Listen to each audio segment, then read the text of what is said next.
ഫാസി അതും പറഞ്ഞിറങ്ങി കാറിൽ കയറി. കാർ സ്റ്റാർട്ടാക്കി. ആയിഷ വരുമെന്ന പ്രതീക്ഷയോടെ കുറച്ചു നേരം അവൻ അവിടെ തന്നെ നിന്നു. പക്ഷെ അവൾ പോയില്ല. പിന്നെ ഷാഹിയുടെ അവസ്ഥ ആലോചിച്ചപ്പോൾ ആയിഷനും പാവം തോന്നി. അവൾ ഇറങ്ങാൻ നിന്നപ്പോഴേക്കും ഷാഹി കാറെടുത്ത് പോയിരുന്നു. ഷാഹിക്ക് വല്ലാത്ത ഒറ്റപ്പെടൽ ഫീൽ ചെയ്തു. അവൻ ഡ്രൈവ് ചെയ്തു പോകുമ്പോൾ കാറ്റുകൊണ്ടോ ഉള്ളിലെ വേദന കൊണ്ടോ അവൻ്റെ കണ്ണുകൾ നിറഞ്ഞിരുന്നു. ആയിഷ എന്ത് ചെയ്യണമെന്നറിയാതെ അന്തം പോയി അന്തമായി നിക്കോബാറിൽ പോയ പോലെ അവിടെ നിന്നു. ഷാഹിയെ വിളിച്ചിട്ട് തിരികെ വരാൻ പറയാമെന്ന് വിചാരിച്ച് ഫോൺ എടുത്തപ്പോഴാണ് ഷാഹിയുടെ നമ്പർ അതിൽ ഇല്ലാത്തത് ഓർമ്മയായത്. നീ എന്താ ആയിഷ ഇങ്ങനെ വിദൂരതയിലേക്ക് നോക്കിക്കൊണ്ടിരിക്കുന്നേ? പുറത്തു നിന്നും ഉപ്പ വന്നുകൊണ്ട് ചോദിച്ചു. അത് പിന്നെ ഉപ്പ, നിങ്ങളടുത്ത് മൂപ്പരുടെ നമ്പർ ഉണ്ടോ? മൂപ്പരുടെയോ? ഏത് മൂപ്പരുടെ? മറ്റേ ആയിഷ ആരാണെന്ന് പറയുമെന്ന് ആലോചിച്ചിട്ട് ഷാഹിയെ പ്രതിനിധീകരിക്കാൻ ഒരു വാക്കും കിട്ടാതെ ബുദ്ധിമുട്ടി. ഷാഹിയാണോ നീ ഇങ്ങനെയൊക്കെ പറയുന്നേ? ആ അതെ. എന്താ ആയിഷു, ഇപ്പോഴും പ്രശ്നങ്ങൾ തന്നെയാണോ? ആയിഷു അതിന് സങ്കടം കലർന്നൊരു പുഞ്ചിരി മറുപടിയായി നൽകി. എനിക്ക് ഉറപ്പുണ്ട് മോളെ, നല്ല കുട്ടിയാണ് അവന്, കളങ്കമില്ലാത്ത മനസ്സിനുടമ. നിനക്ക് ഞാൻ നൽകിയതിൽ ഏറ്റവും നല്ലത് ഇതായിരുന്നു എന്ന് നീ തന്നെ എന്നോട് പറയുന്ന ദിവസം വരും.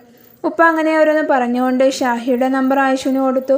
ഉപ്പ പറഞ്ഞതെല്ലാം അവളുടെ മനസ്സിനെ ഏറെ സ്വാധീനിച്ചിരുന്നു. പക്ഷേ ഷാഹിക്ക് വിളിക്കാനുള്ളത് കൊണ്ട് അവൾ അതിനെക്കുറിച്ച് കൂടുതൽ ആലോചിക്കാൻ നിന്നില്ല. ഉപ്പ അകത്തേക്ക് പോയ ശേഷം ആയിഷ അവന് ഡയൽ ചെയ്തു. 2-3 പ്രാവശ്യം വിളിച്ചിട്ടും ഫോൺ അറ്റൻഡ് ചെയ്തിട്ടില്ല. 4ാമത്തെ പ്രാവശ്യം ഫോൺ എടുത്തു. ആരാണിത്? കുറെ നേരമായല്ലോ. 2-3 പ്രാവശ്യം വിളിച്ചിട്ടും എടുക്കാതായാൽ മനസ്സിലാക്കിക്കൂടെ എന്തെങ്കിലും ടെൻഷനിലായിരിക്കുമെന്ന്.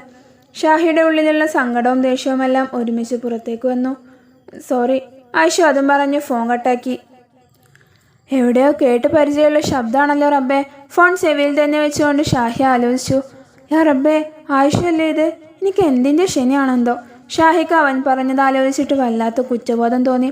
പക്ഷെ ആയിഷന് അത് വല്ലാതെ സങ്കടം ഉണ്ടാക്കിയില്ല. പകരം അവൾ പോകാത്തത് അവനെ എത്രത്തോളം ഫീൽ ചെയ്തിട്ടുണ്ട് എന്ന കാര്യം അവൾ അതിൽ നിന്ന് മനസ്സിലാക്കുകയാണ് ചെയ്തത്. ആയിഷൻ്റെ കയ്യിലിരുന്ന ഫോൺ റിങ് ചെയ്തു. നമ്പറാണ്.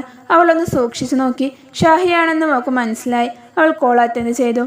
ഹലോ, സോറി, നമ്പർ ഇതിൽ സേവ് അല്ലാത്തത് കൊണ്ട് ആളെ മനസ്സിലായില്ല, അതാണ് അങ്ങനെയൊക്കെ പറഞ്ഞ്. ഷാഹി ഒരു ചമ്മലോടെ പറഞ്ഞു. ആ, അതെനിക്ക് മനസ്സിലായി. എന്നാലും ഒരാളോട് ഇങ്ങനെയൊന്നും ദേഷ്യപ്പെടാൻ പാടില്ല. അതിന് തിരിച്ച് മറുപടിയൊന്നും വന്നില്ല.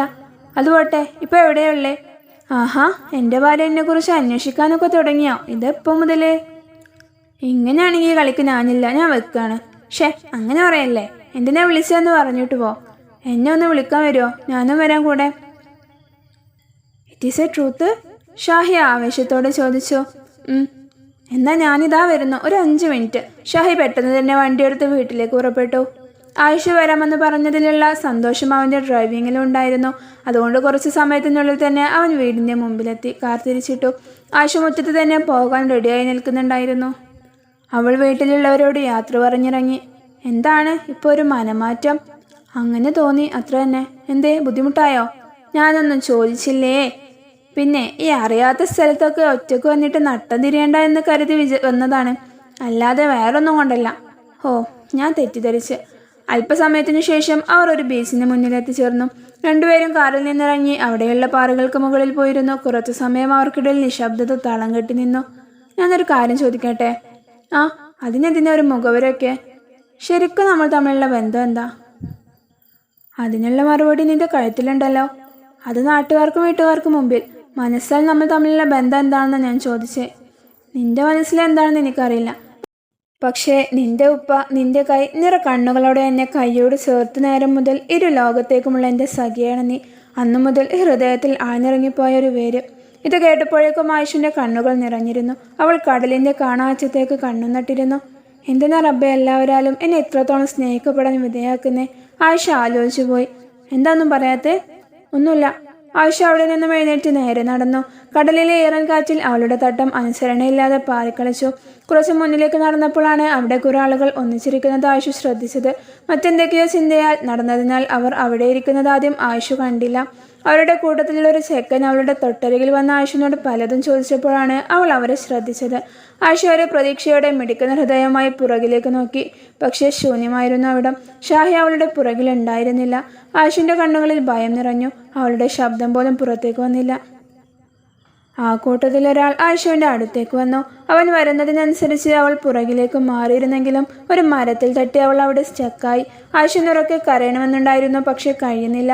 അവൾ കണ്ണുകളടച്ച് തനിക്ക് നേരെ വരുന്ന കൈകളെ എതിർക്കാൻ തയ്യാറായി തന്നെ നിന്നു. ആയിഷയുടെ ഷോൾഡറിൽ ഒരു കൈ പതിഞ്ഞതും അവൾ തിരിഞ്ഞു നിന്ന് അയാളെ ചവിട്ടിയതും ഒരുമിച്ചായിരുന്നു. ആയിഷു കണ്ണുകൾ തുറന്നു നോക്കി. പക്ഷേ തന്നെ ആക്രമിക്കാൻ വന്നവൻ അവൾക്ക് മുന്നിൽ തന്നെ അത്ഭുതപ്പെട്ട് നിൽക്കുന്നുണ്ട്. തൻ്റെ ചവിട്ടുകൊണ്ട് താഴെ വീണ അയാളെ ആയിഷ ഒന്ന് സൂക്ഷിച്ചു നോക്കി. അല്ലോ ഷാഹി!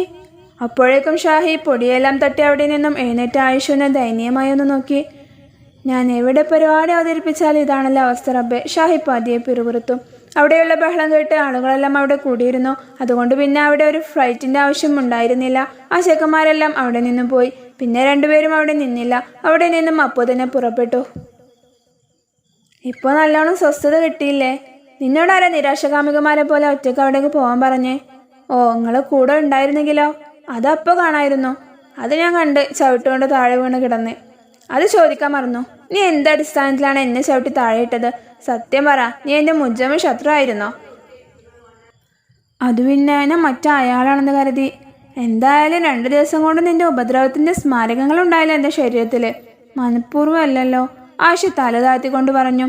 ആ, അങ്ങനെ വിശ്വസിക്കുക തന്നെ, അല്ലാതെ ഇപ്പം എന്ത് ചെയ്യാനാ? അങ്ങനെ അവർ വീട്ടിലെത്തി ഭക്ഷണമെല്ലാം കഴിച്ചു. അവിടെ ഉണ്ടായ സംഭവങ്ങളെല്ലാം ഷാഹി പറയാനായി തുടങ്ങിയെങ്കിലും ആയിഷു വിഷയം മാറ്റി. കാരണം ഷാഹിയെ ചവിട്ടിയതിൽ ആയിഷുവിനെ അവരെല്ലാവരും സംശയിക്കുമെന്ന് അവൾക്ക് അറിയാമായിരുന്നു. അതെ, വേദനയൊന്നും ഇല്ലല്ലോ? റൂമിൻ്റെ ഡോർ ലോക്ക് ചെയ്തുകൊണ്ട് ആയിഷ ചോദിച്ചു. എല്ലാം ചെയ്തു വെച്ചിട്ട് അവളുടെ ഒരു ലാസ്റ്റ് ഡയലോഗോ വേദനയൊന്നും ഇല്ലല്ലോ എന്ന് ഷാഹി കൊഞ്ഞനം കുത്തിക്കൊണ്ട് പതിയെ പറഞ്ഞു. എന്ത്? ഒന്നുമില്ല മോളെ, ഒരു വേദനയില്ല എനിക്ക്, പോരെ? ആ, അത് കേട്ടാ മതി. കിടക്കുന്നില്ലേ? നിങ്ങൾ കിടന്നോളൂ, ഞാൻ ഇന്ന് ഉമ്മാൻ്റെ അടുത്താണ് കിടക്കുന്നത്. ഉമ്മാൻ്റെ അടുത്തോ? അതിനല്ലേ ഉപ്പുള്ളത്? അതല്ല, ഞാൻ കല്യാണത്തിന് മുമ്പൊക്കെ അസുഖം വരുമ്പോഴും സങ്കടം വരുമ്പോഴൊക്കെ രാത്രി അവരുടെ കൂടെയാണ് കിടക്കാറ്. അപ്പോൾ ഇന്നൊരു ആഗ്രഹം ഉമ്മാനോട് പറഞ്ഞപ്പോൾ നിങ്ങളെ കിടത്തി ഉറക്കിയിട്ട് ചെല്ലാൻ പറഞ്ഞു. നിങ്ങൾ ഉറങ്ങാൻ കാത്തു നിൽക്കുകയാണ് ഞാൻ. അയ്യോ, കാത്തു നിൽക്കണ്ട, കാല് കടയും, ഇരുന്നോ. ഓ, അത് ഞാൻ എന്തെങ്കിലും ചെയ്തോളാം, നിങ്ങളൊന്ന് പെട്ടെന്ന് ഉറങ്ങോ. ഇങ്ങനെ ഉറങ്ങുമെന്ന് പറഞ്ഞ് വെറുപ്പിച്ച് ഉറക്കാനാണോ ഉമ്മ എന്നോട് പറഞ്ഞേ? അങ്ങനെ ഉറക്കേണ്ട രീതിയൊന്നും പറഞ്ഞു തന്നില്ല, ഉറക്കാനേ പറഞ്ഞുള്ളൂ. ഹാവൂ, ബുദ്ധിമുട്ടണ്ട, നീ പോയിക്കോ. ഇവിടെ നിന്നിട്ടും വലിയ കാര്യമൊന്നുമില്ലല്ലോ, ഞാൻ ഒറ്റക്ക് ഉറങ്ങിക്കൊണ്ട്. പൊക്കോ. സത്യമായിട്ടും വേറെ കുഴപ്പമൊന്നുമില്ലല്ലോ? ഏയ്, ഒരു കുഴപ്പമില്ല, പെർഫെക്റ്റ്, ഓക്കെ. ഇത് കേട്ടപാട് ആയിഷ തുള്ളിച്ചാടിക്കൊണ്ട് ഡോർ തുറന്ന് പുറത്തേക്ക് പോയി.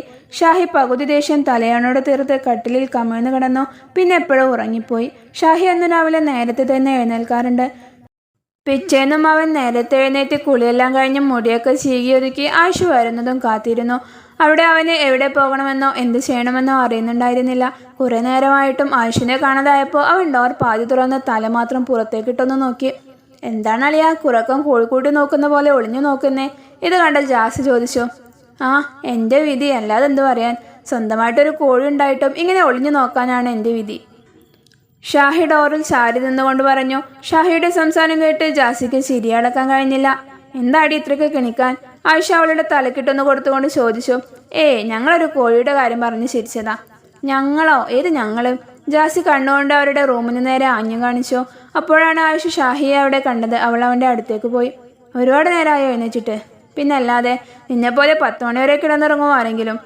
ഓഹോ, അവിടെയൊക്കെ 8 മണിക്ക് 10 മണി എന്നാണോ പറയുക? ആയിഷ ഹാളിലെ ക്ലോക്കിൽ നോക്കിക്കൊണ്ട് ചോദിച്ചു. ആ, അവിടെ അങ്ങനെ പലതും പറയാറുണ്ട്. എന്തായാലും നിന്നെ പോലെയല്ല, ഞാൻ രാവിലെ നേരത്തെ എഴുന്നേറ്റിട്ടുണ്ട്. എന്നിട്ട് ഞാൻ നിസ്കരിക്കാൻ എഴുന്നേറ്റപ്പോൾ നോക്കിയപ്പോൾ നിങ്ങൾ കൂർക്കം വലിച്ചുറങ്ങുന്നതാണല്ലോ കണ്ടത്. അത് ഞാൻ അഭിനയിച്ചതല്ലേ? ഞാൻ കണ്ടിരുന്നു നീ ഇവിടെ വന്ന് എന്നെ നോക്കിയത്. പിന്നെന്താ നിങ്ങൾ എണീക്കാതിരുന്നേ? ഉറങ്ങിക്കിടക്കുമ്പോഴെങ്കിലും നീ എന്നോടുള്ള സ്നേഹം പ്രകടിപ്പിച്ചെങ്കിലും എന്ന് ആശിച്ച് കിടക്കുകയായിരുന്നു ഞാൻ. അയ്യോ, വലിയ കാര്യമായിപ്പോയി. ആയിഷ അതും പറഞ്ഞ് അടുക്കളയിലേക്ക് പോയി. ഉമ്മ ഷാഹിക്ക് എടുത്തു വെച്ച ബൂസ്റ്റ് മുട്ടയും പഴവും ഒക്കെ അവനക്ക് കൊണ്ടുവന്ന് കൊടുത്തു. ഇതെന്താ, ഞാനിവിടെ പ്രസവിച്ചു കിടക്കുകയാണോ? ഇതെല്ലാം കണ്ട് ഷാഹി സംശയത്തോടെ ചോദിച്ചു. ആ, ഇവിടെ ഇങ്ങനെയാ, പുതിയ മരക്കൾക്ക് രാവിലെ ഇതൊക്കെ കൊടുക്കും. അപ്പോൾ പഴയതായാലോ? അത് പഴയതാകുമ്പോൾ കാണാം. അതിന് ഞാൻ പഴയതാവില്ലല്ലോ, ഐ ആം ഓൾവേസ് യങ്. അതിന് ഞങ്ങളിവിടെ ലുക്ക് കൊണ്ടല്ല, പ്രായം കൊണ്ടാണ് പഴയതും പുതിയതൊക്കെ തീരുമാനിക്കുന്നത്. ആ, അതൊക്കെ പോട്ടെ, നമ്മൾ എപ്പോഴാണ് പോകുന്നേ? നേരം വെളുത്തല്ലേ ഉള്ളൂ, സൂര്യനൊന്ന് കുളിച്ചു വന്നോട്ടെ. സൂര്യൻ്റെ പേര് ആയിഷ എന്നല്ല, ഇപ്പോഴും കുളിക്കാതിരിക്കാൻ, ഷാഹി കളിയാക്കിക്കൊണ്ട് പറഞ്ഞു. ഇയാളൊന്ന് പോടോ. അതെ, ഞാനൊരു ഭർത്താവാ, അത് ഓർമ്മയാണ് നിനക്ക്. അതിന് ഭർത്താവിൻ്റെ സമ്മതത്തോടു കൂടി ഇങ്ങനെയൊന്ന് വിളിക്കുന്നതിന് കുഴപ്പമില്ലെന്ന് ഞാൻ പഠിച്ചിട്ടുണ്ടല്ലോ. എനിക്ക് സമ്മതം ഉണ്ടോ ഇല്ലേ എന്ന് നീ എന്നോട് ചോദിച്ചോ? അത് ഞാൻ അവസാനം എല്ലാത്തിനും കൂടെയുള്ളൊരു സമ്മതം വാങ്ങും. ഹോ, ഇങ്ങനെയൊരു സിസ്റ്റം ഒന്ന് നിലവിൽ വന്ന കാര്യം ഞാൻ അറിഞ്ഞിട്ടില്ലായിരുന്നു. ആയിഷോ ആയിഷോ, ഉമ്മ അടുക്കളയിൽ നിന്ന് വിളിച്ചു. എന്താ ഉമ്മ? ഷാഹിയെയും കൂട്ടി വാ, ചായ റെഡി ആയിട്ടുണ്ട്. ഉമ്മ ഇപ്പോൾ വരാം. വേഗം ചായ കുടിച്ചിട്ട് ഒരുങ്ങ് കേട്ടോ, പോയിട്ട് ഒരുപാട് കാര്യങ്ങൾ ചെയ്യാനുള്ളതാ. ആലോചിക്കാം. ആയിഷ അതും പറഞ്ഞ് പുറത്തേക്ക് പോയി. അങ്ങനെ അവർ ചായയെല്ലാം കുടിച്ചു കഴിഞ്ഞ് ഷാഹിയുടെ വീട്ടിലേക്ക് പോകാനായി തയ്യാറായി. പോവാം. മാറ്റി നിൽക്കുന്ന ആയിഷനോട് ഷാഹി ചോദിച്ചു.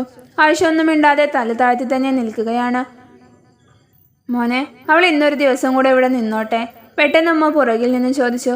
അതെന്തു പറ്റി ഉമ്മ? ഒട്ടും പ്രതീക്ഷിക്കാതെയുള്ള ഉമ്മാൻ്റെ ആ ചോദ്യം കേട്ട് ഷാഹി ചോദിച്ചു. അവൾക്ക് ഭയങ്കര സങ്കടം. ഇന്നും കൂടി ഞങ്ങളുടെ കൂടെ നിന്നാലേ. ഷാഹി തൻ്റെ അരികിൽ നിൽക്കുന്ന ആയിഷുവിൻ്റെ മുഖത്തേക്കൊന്ന് നോക്കി. അവൾ കണ്ണീർ പൊഴിച്ച് നിൽക്കുന്നത് കണ്ടപ്പോൾ അവന് മറുത്തൊന്നും പറയാൻ തോന്നിയില്ല. ആയിക്കോട്ടെ ഉമ്മ, എങ്കിൽ ഞാൻ നാളെ വരാം. ഉമ്മാക്ക് വിളിച്ച് പറയണോ? അതിൻ്റെ ആവശ്യമൊന്നുമില്ല, ഉമ്മാനോട് ഞാൻ പറഞ്ഞോണ്ട്. ഷാഹി അതും പറഞ്ഞ് ആയിഷിൻ്റെ മുഖത്തേക്കൊന്ന് നോക്കി അവിടെ നിന്ന് ഇറങ്ങി. ഇപ്പോൾ സമാധാനമായല്ലോ. പാവാ ചെക്കന്. കല്യാണം കഴിഞ്ഞ് 2ാമത്തെ ദിവസമേ ആയിട്ടുള്ളൂ. അവിടുത്തെ വീട്ടുകാരൊക്കെ എന്ത് വിചാരിക്കും? ഉമ്മ അങ്ങനെ ഓരോന്ന് പറയാൻ തുടങ്ങി. ഉമ്മാക്ക് ഞാനൊരു ശല്യമാണെങ്കിൽ ഞാൻ അങ്ങോട്ട് തന്നെ പോയിക്കോളാം. ആയിഷ ഭയങ്കര സങ്കടഭാവം വരുത്തിക്കൊണ്ട് പറഞ്ഞു. എൻ്റെ റബ്ബേ, ഞാനൊന്നും പറഞ്ഞില്ല, നീ എന്താന്ന് വെച്ചാൽ ചെയ്യേ. അതാണ്. ജാസി, റൂമിൽ എന്താ എഴുതിക്കൊണ്ടിരുന്നു? ജാസി ആയിഷ തട്ടി വിളിച്ചു. എന്തേ? അവൾ എഴുതിക്കൊണ്ടിരിക്കുന്നത് നിർത്താതെ തന്നെ മറുപടി കൊടുത്തു. ജാസി, എന്താടി കോപ്പേ? നീയോ നിനക്കിപ്പോൾ എന്നോട് പണ്ടത്തെ ആ സ്നേഹമൊന്നുമില്ല. എൻ്റെ പൊന്നു ആയിഷു, ഞാൻ ഇവിടെ എഴുതിക്കൊണ്ടിരിക്കുകയല്ലേ, നീ കാര്യം പറയും. നീ ആഴത്തെ നിർത്തിയിട്ട് ഞാൻ പറഞ്ഞതൊന്ന് കേൾക്കുമോ? ഞാൻ പറഞ്ഞു തൊലക്കെ. ജാസി അവൾ പറയുന്നത് ശ്രദ്ധിച്ചോ. നീ ഒന്ന് ഫാസിക്ക് വിളിക്കോ? എന്തിന്? എടി, എനിക്കൊരു സമാധാനമില്ല. അവൻ്റെ അവസ്ഥ എന്താണെന്ന് അറിയാനിട്ട്. മാത്രമല്ല, ഇന്നലെ അവൻ്റെ എത്തയും മുത്തശ്ശിയൊക്കെ വിളിച്ചിട്ട് എന്തൊക്കെയോ എന്നോട് പറഞ്ഞത് എന്നറിയോ? അവരെന്ത് പറയാൻ വിളിച്ചതാ? ആയിഷ നടന്നതെല്ലാം ജാസിയോട് പറഞ്ഞു. അവരാരും അങ്ങനെയൊക്കെ പറയാനാ? ഫാസിക്ക് അറിയില്ല ഇവിടെ എന്താ ഉണ്ടായതെന്ന്. അതിൻ്റെ സത്യാവസ്ഥയെ അറിയണം എനിക്ക്. വേണ്ട ആയിഷു, ഇനി അതിൻ്റെ പിന്നാലെ പോവണ്ട. അത് നിനക്കും അവനും ദോഷം ചെയ്യുകയേ ഉള്ളൂ. എന്താണ് ജാസി നീ പറയുന്നത്? ഇന്നലെ വരെ അവൻ എനിക്ക് ആരായിരുന്നു എന്ന് അറിയുന്നതല്ലേ നിനക്ക്? എന്നിട്ടും ഇവർക്ക് വേണ്ടി എല്ലാം വേണ്ടെന്ന് വെച്ചോളാം ഞാൻ. അവൻ്റെ അവസ്ഥ എന്താണെന്ന് അറിയാനുള്ള അവകാശം പോലെ എനിക്കില്ലേ? നീ ഇങ്ങനെ എന്നെ ധർമ്മസങ്കടത്തിലാക്കല്ലേ. എന്നാ ഒരു ഉപകാരം ചെയ്യ്, നീ എന്നെ തന്നെ വിളിച്ചൊന്ന് അന്വേഷിക്കുക. അത് ശരിയാവില്ല ജാസി. അപ്പോൾ ഞാൻ ചെയ്യുന്നത് തെറ്റായി പോവും. എന്തൊക്കെ പറഞ്ഞാലും മറ്റൊരു പുരുഷൻ്റെ ഭാര്യയാണ് ഞാൻ. മാത്രമല്ല, ഞാൻ ഇപ്പോൾ അവനെ വിളിച്ച് അവൻ ഏത് രീതിയിലാണ് അത് എടുക്കുകയെന്ന് പറയാനും പറ്റില്ല. ആയിഷ പറഞ്ഞത് ശരിയാണെന്ന് ജാസിക്കും തോന്നി. അങ്ങനെ ജാസി ഫാസിയുടെ നമ്പറിലേക്ക് ഡയൽ ചെയ്തു. ആദ്യം വിളിച്ചപ്പോൾ അവൻ ഫോൺ എടുത്തില്ല. ആയിഷൻ്റെ നിർബന്ധപ്രകാരം ജാസി വീണ്ടും വിളിച്ചു. ഫാസി ഫോൺ എടുത്തു. പക്ഷെ ഒന്നും മിണ്ടുന്നില്ല. ഹലോ ഫാസി, ഇത് ഞാനാണ് ജാസി. ആയിഷ ആണെന്ന് കരുതിയിട്ടാണോ മിണ്ടാതിരിക്കുന്നത്? അല്ല, ഞാൻ പെട്ടെന്ന് ഈ നമ്പറിൽ നിന്ന് കോൾ വന്നപ്പോൾ ഫാസിയുടെ വാക്കുകൾ മുറിയുന്നുണ്ടായിരുന്നു. എന്തൊക്കെയാണ് വിശേഷം? നിങ്ങളിപ്പോൾ ഓക്കെ അല്ലേ? എന്ത് ചോദ്യമാണ് ജാസി ഇത്? ഞാൻ എൻ്റെ നെഞ്ചിൽ കയറ്റിക്കൊണ്ട് നടന്ന് സ്വന്തമാക്കാൻ കൊതിച്ചവളാ ഇന്നലെ എന്നെ ഇട്ടിട്ട് പോയത്.